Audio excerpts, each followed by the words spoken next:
এবার নদিয়ার দক্ষিণ সাংগঠনিক জেলা তৃণমূল কংগ্রেসে কিন্তু বড়সড় রদবদল করা হয়েছে এবং শুধু সাংগঠনিক জেলায় রদবদল নয়, এখন রীতিমতো বিভিন্ন শাখা সংগঠন থেকে শুরু করে মাদার, যুব এবং শ্রমিক সংগঠন সকলে সমস্ত জায়গাতেই রদবদল, এবং এই রদবদল ২৬-এর নির্বাচনের আগে যথেষ্ট তাৎপর্য বলে মনে করা হচ্ছে। এবং নদিয়ার শান্তিপুর ব্লকে এবং শহরে বিভিন্ন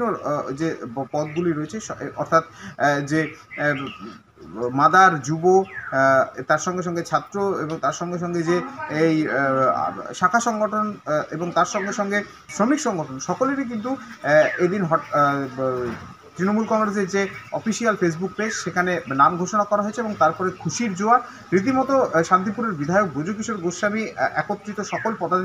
পদাধিকারীদেরকে নিয়ে শান্তিপুর তৃণমূল পার্টি অফিসে আনন্দ উচ্ছ্বাসে মেতে ওঠেন এবং তার সঙ্গে সঙ্গে এদিন বিধায়ক জানান এই